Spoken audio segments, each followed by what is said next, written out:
హలన్యం శేషరావు మనం ఎప్పుడు అవినీతి పనుల గురించి అలాగే చెడు పనుల గురించి చెడు పనులు చేసినటువంటి వాళ్ళ గురించి ఇవే చెప్పుకుంటూ ఉంటాం ఎక్కువగా. నిజాయితీ పనుల గురించి పెద్దగా చెప్పుకోం. నిజాయితీ పనుల నుంచి మనం స్ఫూర్తి పొందొచ్చు, వాళ్ళ నుంచి కనీసం ఏదో ఒకటి నేర్చుకోవచ్చు. కానీ అలాంటి వాటిని యాక్సెప్ట్ చేసేవాళ్ళు, అలాంటివి ఏదన్నా చూపిస్తే చూసేటువంటి వాళ్ళు చాలా తక్కువ ఉంటారు. సాధారణంగా ఉద్యోగులు ఎక్కువ మంది అవినీతి పనులు ఉంటారనేది సాధారణంగా ఉండేటువంటి అభిప్రాయం. పని లేకుండా ఆఫీస్కి వెళ్లకుండా నెల నెల జీతం వస్తే హ్యాపీ, చాలామంది హ్యాపీ ఫీల్ అవుతుంటారు. అసలు 8 అవర్స్ కాకుండా 4 అవర్సే, వారానికి ఏదో 2 రోజులు అటు పోయి చీరలో కూర్చొని వస్తే మన జీతం మనకు వచ్చేసేయాలి అనుకొని హ్యాపీ ఫీల్ అయ్యే వాళ్ళు చాలామంది ఉంటారు. కనీసం శాలరీ తీసుకునేటప్పుడు ఈ శాలరీకి తగిన విధంగా మనం పనిచేస్తున్నామా లేదా అని ఆత్మ పరిశీలన చేసుకునేటువంటి వాళ్ళు చాలా తక్కువ మంది ఉంటారు. అలాంటి వాళ్ళల్లో మనకు కనిపిస్తున్నటువంటి ఐఏఎస్ ఆఫీసర్ ఈయన సింగు. ఈయన ఒక ఐఏఎస్ ఆఫీసర్. తాను చేసేటువంటి పనికి సగం జీతం చాలు, నేను జీతానికి తగినటువంటి పని చేయట్లేదు, చేసే అవకాశం కూడా లేదు, కాబట్టి నాకు సగం జీతం చాలు అని చెప్పినటువంటి నిజాయితీ అధికారి. మరి ఇలాంటివి చేస్తే మీకు నచ్చవు కదా. జనరల్గా మన ఉద్యోగులకి చాలామందికి నచ్చవు, అందరికి కాకపోయినా చాలామందికి నచ్చవు. ఎందుకంటే మనకి బీఆర్సీలు కావాలి, బత్యాలు కావాలి, ఇంకా హెచ్ఆర్ఏలు కావాలి, పెంచాలి, ఎప్పటికప్పుడు మన శాలరీలు పెంచాలి, డిఏలు పెంచాలి, ఇంకా ఏదన్నా పండగలు వస్తే ఆ పండగలకి మళ్ళీ ఐఆర్ లాంటివి ఇవ్వాలి. ఇలాంటి కోరికలు చాలా ఉంటాయి, మనం చూస్తూ ఉన్నాం. ప్రజలు ఏమైపోతే మనకెందుకు, సమాజం ఏమైపోతే మనకెందుకు, దేశం ఏమైపోతే మనకెందుకు, రాష్ట్రం ఏమైపోతే మనకెందుకు, మనం బాగున్నామా లేదా, మనకు పని చేయకుండా శాలరీస్ వస్తున్నాయా లేదా, మనం ఒకవేళ పని చేసినా కానీ మనకి మోతాదు కావాలి, మళ్ళా అవినీతి డబ్బులు కావాలి. అవినీతి డబ్బులు లేకుండా పనిచేసేటువంటి వాళ్ళు చాలా తక్కువ ఉన్నారు. డబ్బులు తీసుకోకుండా అవినీతి పాల్పడకుండా ఉద్యోగం చేసేటువంటి వాళ్ళని మనం ఏళ్ల మీద లెక్క పెట్టచ్చు. ఈ ఐఏఎస్ అధికారి తీసుకున్నటువంటి నిర్ణయం ఏదైతే ఉందో ఆ నిర్ణయం కనీసం కొంతమందినైనా మారుస్తుంది అనేటువంటి ఉద్దేశంతో నేను ఈ వీడియో చేస్తూ ఉన్నాను. సహజంగా మీకు చాలామందికి నచ్చదు ఇది, పైగా ఈయన నిజాయితీ కూడా నచ్చదు. ఇతన్ని చేతగాని వాడిగా అనుకుంటారు చాలామంది, తెలుసు నాకు. అయినా కానీ ఎవరో ఒకరు మారకపోతారా, ఈయన తీసుకున్నటువంటి నిర్ణయం ఏదైతే ఉందో దాన్ని స్ఫూర్తి పొందకపోతారా అనేటువంటి ఒక చిన్న ఆశతోటి నేను ఈ వీడియో మీ ముందు ఉంచేటువంటి ప్రయత్నం చేస్తున్నాను. సో ఈయన గురించి తెలుసుకోవాల్సినటువంటి అవసరం ఉంది ఇప్పుడున్నటువంటి సమాజానికి, ఇప్పుడున్నటువంటి ప్రభుత్వ ఉద్యోగులకి, ప్రత్యేకించి కొంతమందికి. మళ్ళీ అందరినంటే ఫీల్ అవుతుంటారు, అందరినీ కాదు, అందరిని అసలు ఇప్పుడు అన్నం. మెజారిటీ అవినీతి పరులు ఉన్నారు కాబట్టే అవినీతి పరులు అయినటువంటి వాళ్ళనే నేను అంటున్నాను. సో అందుకే కనీసం వాళ్ళల్లో ఒకళ్ళిద్దరు మారినా ఈ వీడియోకి సార్థకత ఉంటుంది. అందుకే అలాంటి మహానుభావుల గురించి మాట్లాడుకునేటువంటి అవకాశం, వీడియో చేసేటువంటి అవకాశం వచ్చినందుకు నేను నిజంగానే గర్వపడుతున్నాను. ఆయన ఏంటి అనేది చూద్దాం, ఆయన ప్రొఫైల్ ఏంటండి. ఆయన 2023 బ్యాచ్కి సంబంధించినటువంటి యూపీ క్యాడర్ ఐఏఎస్ ఆఫీసర్. ఆయనది ఉత్తరప్రదేశ్లో ఉండేటువంటి అలీగఢ్. రింగు సింగ్ రాహి ఆయన పేరు, రింగు సింగ్ రాహి ఐఏఎస్ అధికారి. బహుశా దేశ చరిత్రలో ఇలాంటి నిర్ణయం తీసుకున్నటువంటి ఐఏఎస్ బహుశా ఇతనే అనుకుంటా. అంటే తాను చేసేటువంటి పనికి ఇంత శాలరీ అవసరం లేదు, సగం ఇస్తే సరిపోతుంది అని చెప్పినటువంటి ఐఏఎస్ అధికారి. జంషెడ్పూర్ ఎన్ఐటి నుంచి బీటెక్ చదివారు, ఎన్ఐటిలో బీటెక్ చదివారు ఆయన. గేట్ ఆల్ ఇండియా 17వ ర్యాంక్, గేట్లో ఆల్ ఇండియా 17వ ర్యాంక్, అంటే మెరిట్ స్టూడెంట్.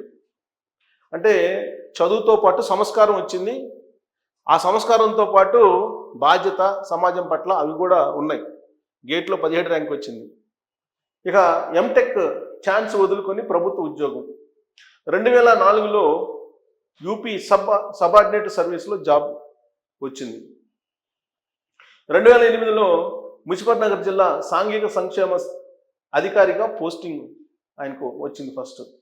తర్వాత అదే ముజఫర్ నగర్లో భారీ స్కామ్ బయట పెట్టాడు ఈయన. ప్రభుత్వంలో భారీ స్కామ్లు ఉంటాయి కదా, అందుట్లో అప్పట్లో ఇంకా ఎక్కువ ఉంటాయి. సో అవి బయట పెట్టారు. ఆ బయట పెట్టినందుకు ఆయనకి ఏం చేశారు, 2009లో రింకు సింగ్ పైన తుపాకులతో కాల్పులు జరిపారు.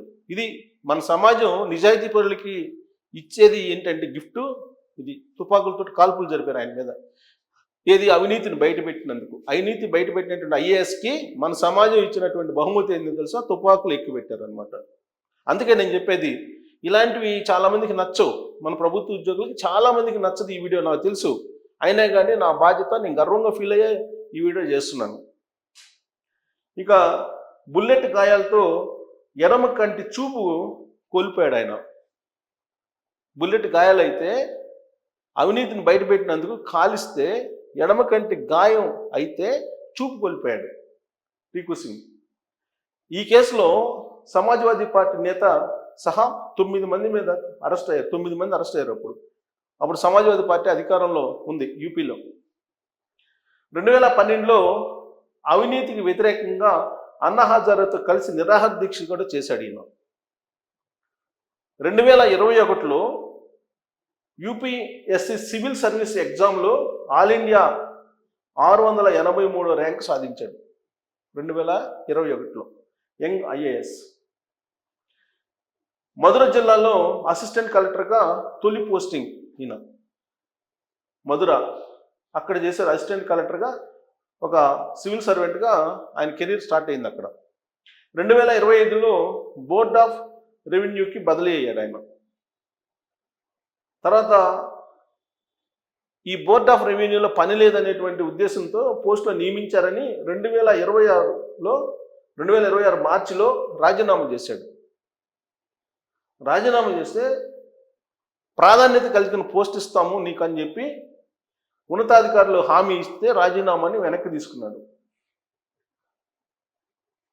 అయితే సగం జీతం ఇవ్వండి నాకు, ఎందుకంటే నేను పని చేయలేదు కాబట్టి, పని అంత లేదు కాబట్టి ఆ డిపార్ట్మెంట్లో నాకు సగం జీతం ఇవ్వండి అని చెప్పి, సగం జీతం ఇవ్వాలని చెప్పి ప్రభుత్వానికి అఫీషియల్గా లేఖ రాశారు. లేఖ రాసి మరో సంచలనమైనటువంటి అధికారిగా, నిజాయితీతో కూడినటువంటి అధికారిగా ఆయన పేర్లు సంపాదించారు. ఇది బ్రీఫ్గా ఆయన లైఫ్లో ఉన్నటువంటి హిస్టరీ. మరి ఇలాంటి నిజాయితీ పరులైనటువంటి అధికారుల గురించి, లేదా కలెక్టర్ల గురించి, లేదంటే ఐఏఎస్ల గురించి చెప్పుకుంటూ ఉంటే ఖచ్చితంగా ఇన్స్పైర్ పొందుతారు ఎవరో ఒకరు. ఇది విని మర్చిపోయేటువంటి వాళ్ళు ఇంతే చెప్తుంటారులే, ఆయన చేత కాదు అనుకునే వాళ్ళు కూడా ఉంటారు. ఆయన చేత కాక నిజాయితీగా ఉంటున్నాడని. ఎందుకంటే తుపాకులు పెట్టి కాల్చినటువంటి వాళ్ళు ఉన్నారు కదా. ఆయన నిజాయితీగా ఉన్నందుకు, అవినీతి కుంభకోణాన్ని బయటపెట్టినందుకు తుపాకీతో కాల్పులు జరిపినటువంటి సమాజంలో మనం ఉన్నాం. పైగా నిజాయితీ పనుల గురించి ఏమనుకుంటారు తెలుసా, చేతగానుడు అనుకుంటారు చాలామంది, ఎక్కువ మంది. ఆ చేతగాక నిజాయితీ గురించి మాట్లాడతారు అనుకుంటారు ఇప్పుడు ఉండేటువంటి సమాజంలో. కానీ ఈ రింకు సింగ్ లాంటి వాళ్ళ గురించి మనం ఖచ్చితంగా తెలుసుకోవాలి. ఆయనలో ఉండేటువంటి నిజాయితీతో కూడినటువంటి ఆలోచనలు ఏవైతే ఉన్నాయో వాటిని అనుసరించాలి. అప్పుడే ఈ సమాజం బాగుపడుతుంది. లేదంటే ఇప్పుడు మీరు హ్యాపీగా ఉండొచ్చు అవినీతి చేసి, కానీ ఆధ్యాత్మికవేత్తలు చెప్పేది కానీ, మన పురాణాలు వేదాలు చెప్పేది కానీ, మీరు ఎంత సంపాదించినా 3 తరాలే. మీరు ఎంత సంపాదిస్తారో అవినీతి సొమ్ము, అంత పాపాలను మూట కట్టుకొని 3వ తరానికి నేలమట్టం అవుతారు అనేది మన వేదాల్లో పురాణాలు చెప్పేది. సో ఇప్పుడు మీరు హ్యాపీగా ఉండొచ్చు అవినీతి చేసి, కానీ మీ పిల్లలు ఖచ్చితంగా అనుభవించి తీరాల్సిందే అనేది వేదాలు పురాణాలు చెప్తున్నాయి. కాబట్టి ఇలాంటి నిజాయితీ పనులని గుర్తించుకొని, అవినీతి పనులైనటువంటి వాళ్ళు కొంచెం చదువుకున్నటువంటి వాళ్ళు కాబట్టి సంస్కారం, మనం ప్రజల కోసం సేవ చేయడానికి వచ్చాం, వాళ్ళ నుంచి మనం జీతం తీసుకుంటున్నాం, వాళ్ళ సంపాదన, వాళ్ళ కష్టం, వాళ్ళ స్వేదం, వాళ్ళ రక్తం కరిగించి మనకి శాలరీ రూపంలో ఇస్తున్నారు నెల. దాన్ని మనం తీసుకుంటున్నాము. మనం వాళ్ళ సేవకులమి.